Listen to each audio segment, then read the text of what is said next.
Aujourd'hui, on va faire une vidéo dans une série très spéciale où je vais parler de finances personnelles et plus spécifiquement d'un bilan financier. Je vais aller vraiment en détail dans les 3 parties que j'ai dans mon propre bilan financier. Si les finances personnelles ça t'intéresse, si gérer une business ça t'intéresse, c'est un sujet qui est vraiment très important. Donc, regarde bien ça aujourd'hui. Aujourd'hui, ça va être la première vidéo. Donc, qu'est-ce qu'on va parler? C'est vraiment la partie des états financiers. Puis on va faire aussi un petit survol des finances en général et du bilan financier. Donc, ça, c'est le modèle que j'ai créé. Celui que j'utilise présentement, il est en anglais. Donc, je vais rester avec le modèle que j'avais créé là, quand même assez longtemps. Mais la façon que ça marche, c'est vraiment simple. Il y a les états financiers qui sont ici, les revenus et les dépenses. Tu as les actifs et les passifs qui est en anglais ce qu'ils appellent balance sheet. Puis tu as ici qui est l'analyse. L'analyse, c'est pas existentiel, mais la raison d'être d'un bilan financier, c'est de savoir c'est quoi, dans le fond, les revenus que tu fais par rapport aux dépenses, par rapport aux actifs que tu as, par rapport aux passifs. Tu es capable de comprendre des choses grâce à ça. Puis d'avoir ces analyses-là, qui va être la 3e vidéo que je vais faire, ça simplifie les choses, tout simplement. Donc aujourd'hui, on va parler des revenus et des dépenses. Donc, je vais commencer un petit peu avec quelque chose que Robert Kiyosaki dit. Il y a 2 concepts qui sont vraiment importants. Puis surtout avec ça, dans le fond, en général, okay? La théorie de Robert Kiyosaki, c'est qu'il y a 3 types de personnes. Il y a les pauvres, la classe moyenne, puis les riches. Puis la raison pourquoi est-ce qu'il y a ces 3 classes-là, c'est qu'est-ce qu'ils font avec leur argent. Si on regarde les pauvres, qu'est-ce qu'ils font, c'est qu'ils reçoivent leurs revenus. Puis avec cet argent-là, ils vont faire des dépenses. Ils vont acheter des affaires, une télé, une nouvelle console, des jeux vidéo, de l'alcool. Puis ils vont acheter leurs affaires. C'est sûr qu'il va toujours avoir de la bouffe, les choses nécessaires à manger pour vivre.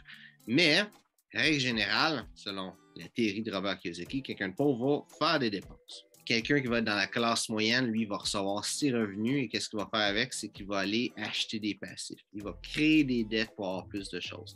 Il va se prendre une maison, une grosse voiture, il va acheter des meubles à crédit.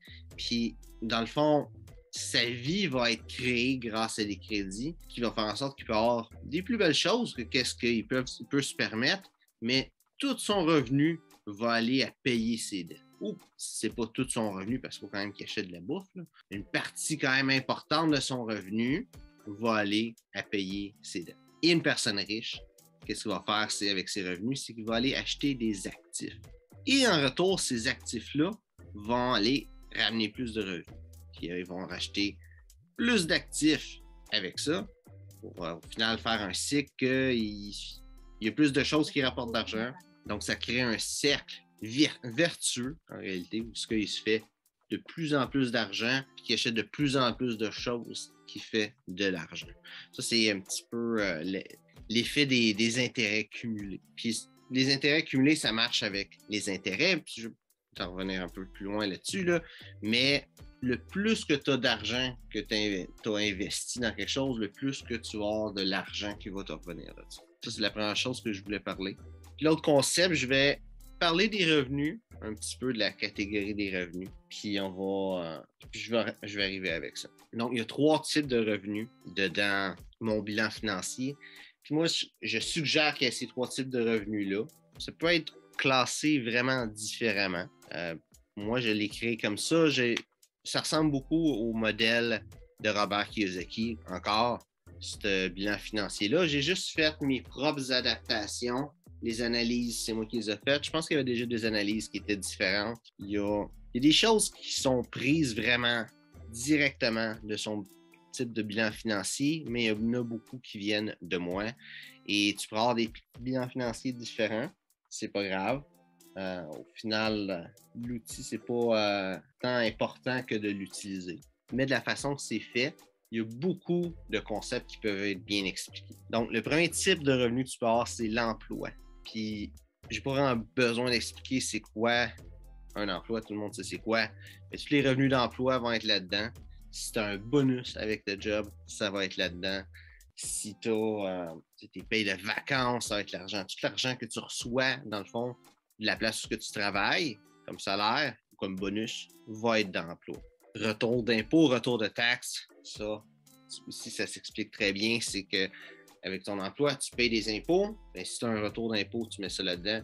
Tu vas payer des taxes. Je ne sais pas si c'est le même pour tous les pays, mais en tout cas, au Canada et au Québec, on paye des taxes sur chaque patente qu'on paye. Si tu achètes un 2 litres de coke, ben, tu vas avoir des taxes à payer là-dessus. Si tu achètes un jeu vidéo, tu as des taxes à payer là-dessus. Puis, au final, il y a des choses qu'on peut avoir nos taxes à tous les 3 mois ou, ben, peu importe tout ce que tu viens dans le monde, là, ça peut varier.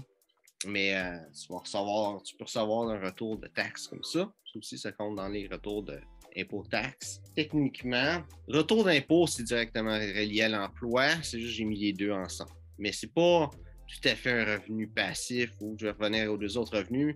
Mais ça ne vite pas dans les deux autres revenus, les retours d'impôt et les taxes. C'est pour ça que je l'ai mis là-dedans. Le deuxième type de revenu, c'est un revenu passif. Donc, un revenu passif, c'est que tu n'as pas besoin de travailler pour faire cet argent-là. Je vais aller un petit peu plus en détail après ça. Le troisième type de revenu, c'est le portfolio, qui est dans le fond un revenu d'investissement. Pour bien expliquer la différence entre ces trois types de revenus-là, Robert Kiyosaki encore, la deuxième chose que je voulais expliquer de lui, a une théorie qui est vraiment bonne, c'est le cadran du cash flow que ça s'appelle. En gros, tu as 4 façons de faire de l'argent. Tu as d'être un employé, d'être un travailleur autonome, qu'il appelle aussi des fois un spécialiste. Tu peux être entrepreneur et tu peux être investisseur. Être employé, c'est très simple à expliquer, c'est que tu as une job. Si tu as une job, tu es employé. Être investisseur aussi, c'est très simple à expliquer. Si tu as des investissements et que ces investissements-là, tu n'as rien à faire d'autre que juste mettre de l'argent dedans puis ça te rapporte de l'argent.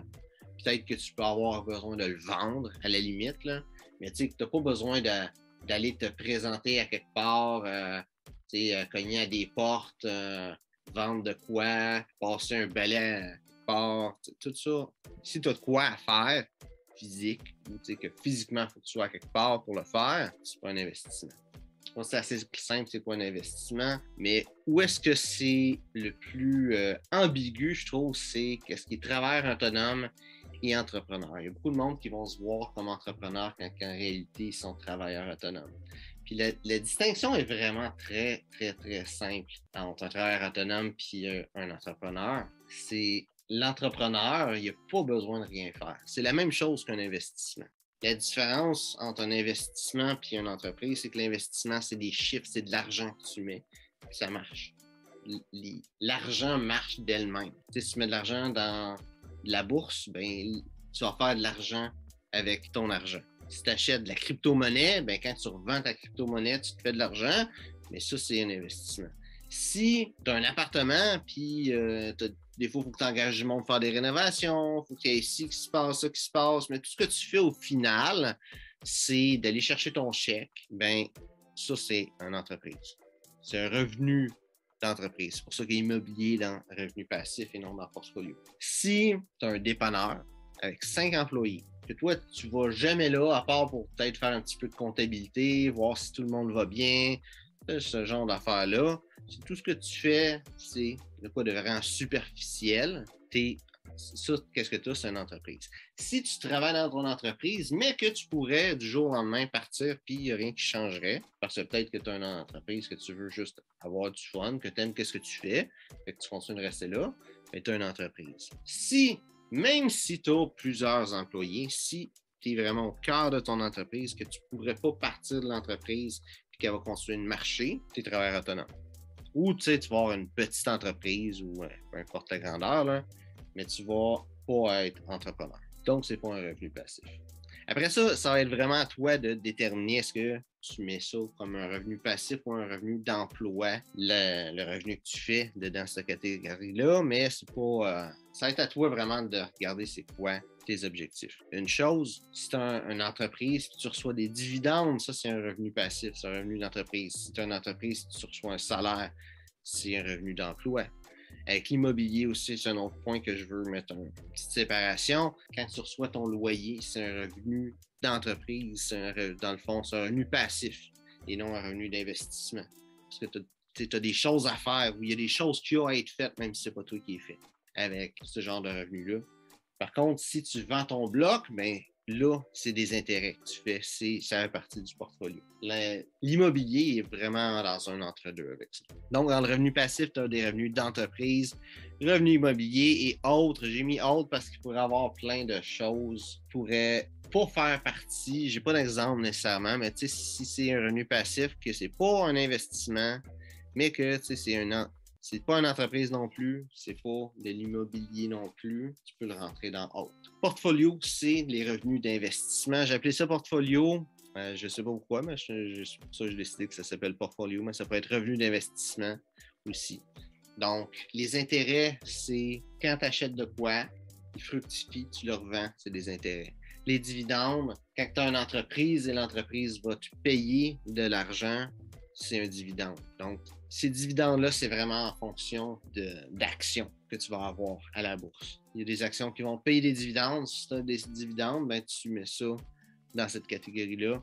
Et puis les royautés, c'est en gros quand tu as quelque chose qui vaut de quoi et qui te rapporte de l'argent, mais qui n'est pas nécessairement que tu n'as pas besoin de le vendre, puis que ce n'est pas un dividende non plus qui vient d'une entreprise.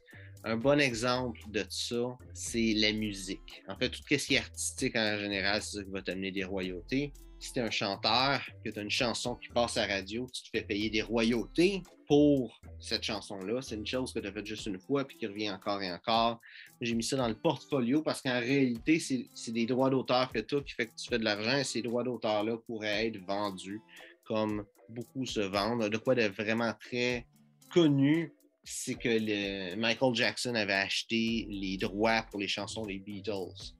Donc, quand une musique des Beatles jouait, c'est pas les Beatles qui faisaient de l'argent, c'était Michael Jackson parce qu'il avait acheté ça. Donc, c'est pour ça que j'ai mis les royautés dans le portfolio et non dans les revenus passifs. Un autre exemple de royauté qui est très important de nos jours, je pense que les royautés deviennent un petit peu plus importantes, c'est avec les NFT. Donc, si tu crées un NFT ou si tu achètes un NFT, tu as une possibilité de le revendre et de dire que si la personne qui l'achète le revend à nouveau, que tu vas te faire des profits dessus, cette vente-là. Donc, si tu achètes un NFT à 1000 $, tu le revends à 1500, tu t'es fait 500 $ de profit d'intérêt. Mettons, la personne a besoin de donner 10% dessus. Puis là, elle le vend après ça et elle vend 2000 $. Donc, tu te fais 50 $. Ça va être des royautés. Donc, chacun des types de revenus, j'ai fait un total et un total pour toutes. Donc, admettons que tu fais 1000 $ en revenu d'emploi, tu as peut-être 50 $ en retour d'impôt, tu as peut-être fait, je sais pas, 5000 $ comme revenu d'entreprise, 500 en immobilier, tu as peut-être justement 50 $. Le NFT, qu'est-ce que je disais? Il t'a été revendu, puis toi, tu l'as vendu. Fait que tu t'es fait cet argent-là. Ça calcule tout pour moi. Si tu veux savoir comment faire ça, je t'invite à regarder des tutoriels sur comment utiliser soit Excel, soit soit Numbers ou soit Google Page. Google Sheet, je veux dire. En gros, c'est toute la même affaire. C'est un tableur qui permet de faire ce genre de formule-là. Moi, je ne suis pas un expert là-dedans. J'ai été capable de faire ça tout seul, mais je ne le montrerai pas comment le faire. Donc, si ça t'intéresse, va checker ça. Donc, ensuite, j'ai les dépenses. Les dépenses sont toutes mises selon des catégories. Les catégories que j'ai, ce n'est pas nécessairement les plus pratiques, mais ça fait une bonne job. Je dirais que ces catégories-là, ça va vraiment dépendre de toi. Est-ce que tu as des choses que tu veux vérifier? Est-ce que tu fais plus de dépenses? Moi, nourriture et vêtements est ensemble. Je pense que c'est ensemble parce qu'au départ, dans le modèle que j'ai pris, il était ensemble. Mais est-ce que tu as tendance à acheter beaucoup de vêtements puis tu veux regarder le nombre de vêtements que tu as achetés puis pour toi, c'est pas nécessairement quelque chose d'essentiel? Peut-être que là, nourriture et vêtements pourraient être dans deux choses. La télécommunication est ensemble. Est-ce que tu veux séparer ton compte d'Internet puis ton compte de téléphone, ton cellulaire, parce qu'il y en a un qui est plus utile que l'autre? Dans cette ligne-là, j'ai 2 lignes de carte de crédit. J'ai même pas 2 cartes de crédit. Puis j'ai quand même 2 lignes. Peut-être que 2 lignes de carte de crédit. Pour moi, ça serait pas utile. Peut-être que pour toi, ça l'est pas utile non plus. Assurances diverses. Peut-être que tu veux mettre tes assurances séparément. Moi, j'ai un qui est assurance en haut. Puis j'ai un assurance diverse La raison pourquoi est-ce que j'ai 2 assurances, c'est qu'il y a un des assurances qui est dans mon assurance habitation. Celui qui est juste assurance, puis l'assurance diverse, c'est le reste. Parce que je veux être capable de calculer mes dépenses pour mon habitation et les assurances d'habitation en font partie. Puis je vais revenir là-dessus dans une autre vidéo, là, mais dans mon analyse, j'ai une partie habitation. Donc, cette partie-là, c'est vraiment à toi de décider qu'est-ce qui est important pour toi de suivre. Puis avec ça, tu vas être capable d'avoir un meilleur suivi de tes dépenses. Parce que ce qui est le fun avec ça, c'est vraiment que ça te donne une image de ton mois ou de ton année, dépendant quand tu le fais. Ça te donne une image vraiment des dépenses que tu as faites. Ça te permet d'ajuster le tir. Des fois, tu vas dépenser beaucoup dans quelque chose, tu ne vas pas nécessairement t'en rendre compte. D'avoir un bilan financier, ça te permet de tout ça, entre autres. De savoir combien tu as dépensé, dans quoi est-ce que tu l'as dépensé. Réaliser que tu achètes beaucoup trop de tel genre d'affaires, tu as beaucoup trop d'argent qui va là-dedans, puis que tu veux peut-être baisser ça. Ça te permet de vraiment être présent avec la réalité de tes dépenses. Où est-ce que ton argent s'en va? Puis quand tu sais où est-ce que ton argent s'en va, ça te permet de changer ça, de faire en sorte que ton argent aille ailleurs où est-ce que tu veux à la place. Donc, je vais juste écrire un chiffre fictif. J'ai cliqué dans don, donc ça va être ici, mettons 5 000 $.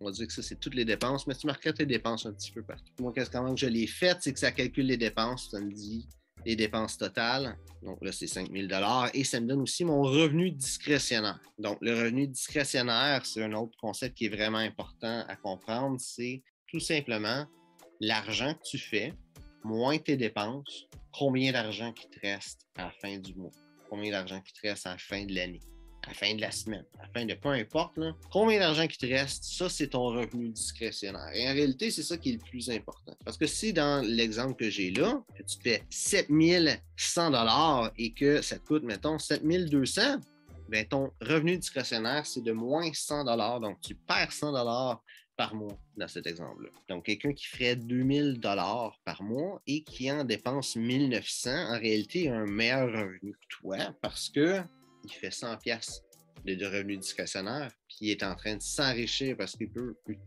utiliser cet argent-là pour investir. Versus quelqu'un qui fait 7100 $ puis qui en dépense 7200, qui a un super bon revenu, mais il s'appauvrit. C'est pour ça qu'on voit entre autres des fois des reportages de familles qui ont des revenus de 250 000 $ par année puis qui disent qu'ils n'y arrivent pas, ne sont pas capables de rejoindre leurs 2 bouts, puis que c'est vraiment dur financièrement pour eux autres. Puis là, ils parlent de toutes les dépenses qu'ils font, que c'est juste le minimum de faire 4 voyages, puis ces choses-là. Puis qu'ils sont en train de s'endetter à cause de ça. Mais le monde va focuser beaucoup sur le style de vie, qui est ce qui est important aussi. Mais c'est le revenu discrétionnaire au final qui va décider est-ce que tu es en train de t'enrichir ou tu es en train de t'appauvrir. Donc, pour revenir avec l'exemple, je vais te donner au début de 5 000 $ de dépenses au total et donc 2100 $. Donc, qu'est-ce que j'ai mis? C'est 3 catégories. Ces 3 catégories-là, en réalité, c'est 3 choses qui sont vraiment importantes. La première, c'est d'investir. Je les ai mis dans cet ordre-là parce que c'est dans l'ordre que j'avais à cette époque-là que j'ai créé ça en tête d'importance ou qu'est-ce qui me tentait. Mais bon, le compte d'investissement, c'est l'argent que tu vas investir. Ça peut être dans n'importe quoi. Ça peut être un compte de banque que tu te mets, qui est un compte épargne que tu veux éventuellement acheter un bloc appartement avec ça. Ça peut être, par exemple, Wealth Trade. Wealth Trade que tu vas à toutes les semaines, à toutes tes payes, mettre 100 pièces, un petit 50 pièces, peu importe. Dans cet exemple-là, on va dire que c'est 500 pièces. Puis, au final, c'est une place que tu vas mettre de l'argent pour l'investir, pour faire fructifier cet argent-là. Ça peut être un REER, ça peut être un CELI, ça peut être bien des choses en réalité. Le compte épargne, ça, c'est où est-ce que tu vas mettre ton argent pour la sauver, la mettre de côté pour s'il arrive un mauvais coup, de quoi de pas le fun qui t'arrive, tu as besoin d'argent, mais le compte épargne, c'est une bonne chose. Et finalement, le compte d'éducation, c'est un compte où ce que tu vas mettre de l'argent pour t'éduquer. Ça n'a pas nécessairement besoin d'être un compte physiquement que tu mets, ça peut être juste des dépenses d'éducation que tu vas mettre tout le temps à acheter quelque chose à tous les mois, peu importe, mais c'est important d'avoir de l'éducation aussi. De s'instruire, d'apprendre. L'investissement, c'est important parce que c'est ça qui va faire en sorte que tu fais plus d'argent que tu vas être capable éventuellement peut-être de prendre une retraite, éventuellement peut-être de te libérer financièrement. Mais vraiment, d'investir, c'est crucial, juste parce que ça va faire en sorte que tu vas avoir plus d'argent de côté qui va fructifier. Tu vas être capable de faire, peu importe ce que tu veux faire avec cet argent-là, mais tu vas avoir plus d'argent, tout simplement. Je pense pas avoir besoin de te vendre l'idée de faire fructifier ton argent puis d'investir ton argent si tu es en train de regarder une vidéo sur un bilan financier. Je vais quand même en parler un petit peu. Pour le compte d'épargne, ça aussi, c'est important. Il y a beaucoup d'experts financiers qui vont dire des choses différentes, mais règle générale, ils disent tous que c'est une bonne idée d'avoir de l'épargne, d'un petit compte de banque à quelque part avec de l'argent, de lousse, qui change, qui sert à rien, qui est juste là au cas. J'ai vu, il y a 3 grosses théories que j'ai entendues là-dessus. La première, c'est d'avoir 10 000 $. Quelqu'un m'a dit ça un moment donné. Il faut avoir 10 000 $ dans son compte de banque qui est là juste au cas. Puis, à quelque part, je comprends que c'est un bon début. Moi, je dirais que c'est pas nécessairement bon d'avoir un chiffre spécifique parce que 10 000 $, pour beaucoup de monde, ça peut être énormément d'argent qui peut être pas atteignable. Pour beaucoup de monde, ça peut être de quoi être complètement ridicule qui ne change rien. Puis c'est pour ça que je trouve que 10 000, c'est pas nécessairement un bon choix. Mais la première fois que j'ai été amené à entendre ça, un compte d'épargne, c'est important, c'est ça que je me suis fait dire 10 000 $. Les 2 autres théories que j'ai entendues, c'est d'avoir 3 mois. Puis je pense, règle générale, 3 mois, c'est ça qui est le plus accepté selon les experts financiers. Si tu as 3 mois de ton salaire, peu importe, ou de ton revenu en réalité, peu importe qu'est-ce qui arrive, tu es capable de te relever. Puis, règle générale, en 3 mois, tu es capable de te retrouver une job. Tu es capable, si ta business s'est écroulée, tu es capable de la remettre sur pied. À moins que ce soit quelque chose de vraiment grave qui arrive et que tu n'es pas capable, mais en 3 mois, tu es capable de te remettre sur tes pieds, pas mal, peu importe ce qui arrive. Une autre école de pensée que j'ai entendue, c'est 6 mois. 6 mois, c'est, dans le fond, sur le même principe que 3 mois, c'est juste beaucoup plus conservateur. À 6 mois, qu'est-ce qui est le fun? C'est 6 mois de ton revenu, c'est que si tu tombes vraiment malade, tu es correct avec 6 mois. Tu es capable de te relever, de te soigner, ça dépend c'est quoi que tu as. Si tu as un cancer phase terminale, c'est 6 mois, tu t'en fous. Là. Mais d'avoir 6 mois de revenus, ça te permet d'avoir un plus long temps. Si c'est de la bad luck que tu as qui fait que tu perds ton revenu plus gros, ben, tu as plus de chance. Un autre bon côté de tout ça, qui est vraiment la raison pourquoi est-ce que le monde qui vont dire 6 mois vont dire que 6 mois c'est meilleur, c'est si tu veux faire de quoi d'autre dans ta vie. Si tu veux arriver, tu veux changer de carrière, si tu veux devenir investisseur, entrepreneur, peu importe, ces 6 mois-là, ça va te donner beaucoup de lousse pour être capable de te lancer puis faire ce que tu veux. Si tu veux lâcher ta job, il y a un temps que j'aurais dit que c'était une bonne idée, et c'est peut-être une bonne idée pour certaines personnes, mais quelque chose que je recommanderais. Si tu veux faire ça, lâcher ta job, avoir de l'argent de côté, tu es capable de te faire 6 mois à faire décoller ta business. L'autre bon côté de 6 mois, c'est que ça donne un gros jeu en plus du 3 mois. Comme j'ai dit, 3 mois, le monde, les experts financiers, ils s'accordent beaucoup sur le 3 mois. C'est le chiffre qui est dit le plus souvent, en tout cas celui que moi j'ai entendu le plus souvent. Mais si tu as 3 mois de ton revenu, tu veux te lancer dans un nouveau projet, puis ça coûte de l'argent, bien, techniquement, c'est plus que le 3 mois qui est le chiffre que le monde va s'attendre à ce que c'est une bonne idée. Si, je sais pas comment ils vont faire le revenu, mais admettons, 6 mois de ton salaire, on va dire c'est 20 000 $, mais ça donne 10 000 $ pour investir si c'est un nouveau projet que tu veux faire. Si tu as une opportunité qui t'arrive, quelqu'un qui dit qu'il vend son bloc appartement pas cher, tu vas avoir de l'argent de même qui est là, qui, en gros guillemets, traîne, que tu peux utiliser si tu as quelque chose que tu as besoin d'argent. Qui n'est pas nécessairement avoir une bad luck, qui peut être une bonne chance aussi. Mais d'avoir ces 6 mois-là, ça te permet de ne pas toucher aux 3 mois que là, vraiment, si t'arrive une bad luck. Puis après ça, tu peux regagner l'autre 3 mois que tu as pris. Au final, c'est vraiment à toi de regarder qu'est-ce que tu es à l'aise.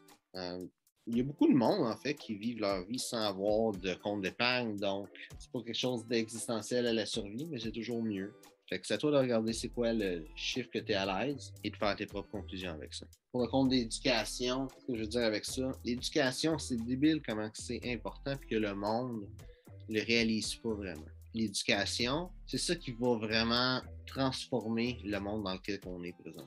Qu'est-ce que je veux dire avec ça? C'est que le plus on apprend de compétences, le plus on peut se démarquer des autres. Le plus on a de compétences, le plus on a de la valeur sur leur marché. Puis si on a plus de valeur sur leur marché, ben on va se faire payer plus, tout simplement. Puis ça peut être se faire payer plus comme salaire, ça peut être se faire payer plus d'être capable de générer plus de revenus dans son entreprise. Ça va vraiment dépendre de c'est quoi les formations que tu prends et tout ça, mais tu sais, ça a ce bon côté-là. Puis le monde ne le voit pas beaucoup présentement. On dirait qu'il se cache les yeux. Je pense qu'il le voit, mais il se cache les yeux de ça. Mais il y a de moins en moins de jobs. Là, présentement, on vit dans un temps de... Le monde dit que c'est une pénurie d'employés. Puis j'ai déjà parlé de ça, je ne vais pas embarquer là-dedans. Mais il y a quand même de moins en moins de jobs, puis de moins en moins de jobs intéressants. Le monde veut avoir de meilleurs en meilleurs jobs. Puis je pense que de voir que le monde sont plus prêts à prendre des petits jobs où le monde ne sont pas bien payés, démontre que le monde veut avoir un job où ils sont bien payés. Puis pour se démarquer de ces personnes-là, tout simplement que tu aies plus de valeur que ces personnes-là. Je pense que la façon d'avoir plus de valeur, c'est ça. C'est d'avoir plus de connaissances, plus de compétences, d'être dans un sens plus spécialisé. Ça peut être plus spécialisé dans plusieurs choses, mais minimum, juste grossir, grandir la valeur qu'on a dans le marché du travail ou dans le marché dans lequel tu es comme entrepreneur. Donc, j'espère que tu as aimé la vidéo. Si c'est le cas, like et partage. Puis si tu penses que cette vidéo-là peut être pratique à quelqu'un d'autre, surtout partage cette vidéo-là. Si tu as des questions, mets-les dans les commentaires, ça me fait un plaisir d'y répondre. Donc, merci de regarder la vidéo et on se voit une prochaine fois.